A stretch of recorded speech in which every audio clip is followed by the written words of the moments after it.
Hey guys, Sean Taggy here. Today's video I'm going to be going over how much of my net worth should be invested in real estate.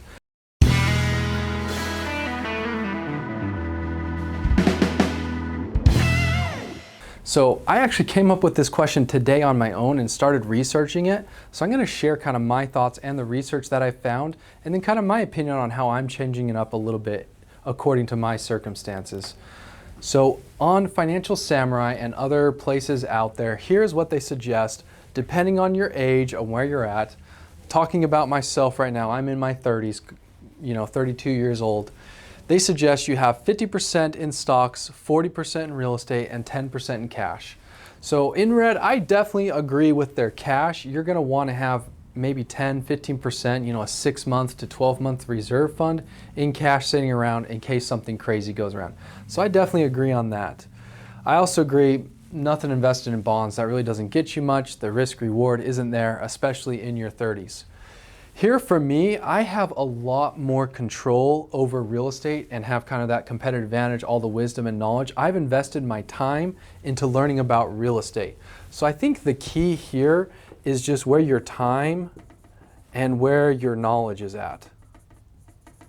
Okay, so if you have great knowledge in stocks, or if you have great knowledge in something like a business, that like a side hustle or something that you have, I would probably taper this down to 20 to 25% and put the rest of that either into real estate that you're familiar with or a business that you're kind of trying to start, and have that growing that way as a side hustle.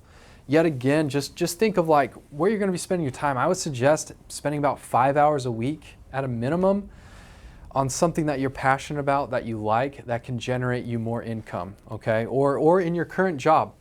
Man, we could even tangent it over here, maybe into like an education, right? Or get like a promotion, so like an MBA or a PhD, if that is another route you'd like to consider. So you kind of have 3 different routes what you can take there. And I think just because there's so much more control, unless you really know a lot about stocks, then keep it over there. So me personally, I've put probably about 20, 25 back more into real estate because that's where I can find all the great opportunities. They're saying when you're 40, you're going to want to have about 40% of your net worth allocated towards stocks, 20% towards bonds, 25% in real estate, and 15% in cash.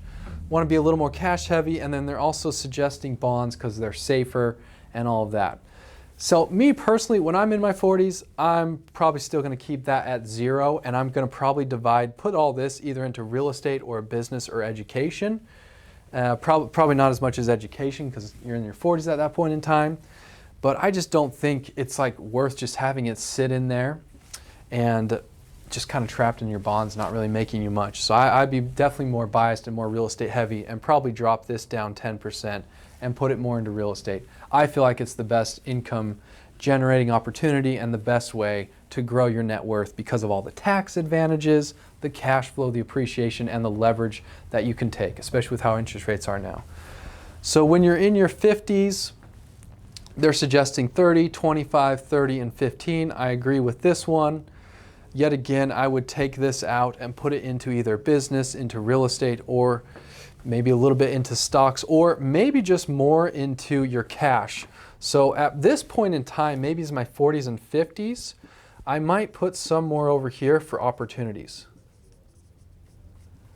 or just peace of mind. So I would maybe start holding 25% for a great opportunity, whether that comes up in stocks, in real estate, or in business, because that's what I'm more familiar with.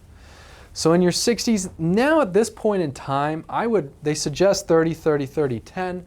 At this point in time, I might have 10%, maybe 20% in bonds finally at this point in time, but I would then put more towards either cash. I'd probably be more cash heavy over here, and then probably have 5% in real estate and 5% in stocks, or depending on where I'm at and all of that, maybe these are all swiped by percentage and I have some in a business that's running passively or something like that, if that is something you're good at and you know what you're capable of. Me, myself, personally, obviously I'm a partner here at Memphis Investment Properties, a turnkey flipping company.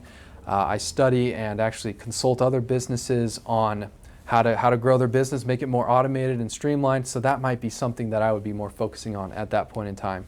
And according to the wealthy, the 100 millionaires and the billionaires, a lot of their net worth is allocated into real estate, but then even a lot more into a business. So just kind of things that I've been studying there and thinking about. So those are my thoughts on how much of your net worth should be in real estate. I'd love to see yours. Number one, I think the step number one would be how much of my net worth is in real estate at this current point in time? How much of it is into stocks, bonds, real estate, and cash CDs? What do I know about those things? What do I need to be educated on? Who do I need to know that can help me with any of these factors? Who could be my go-to team for either one of these? So those are my thoughts there, guys. Hopefully it helps you out. Thank you so much. Comment, like, and subscribe to our YouTube channel. We're super excited to be here. Thank you so much.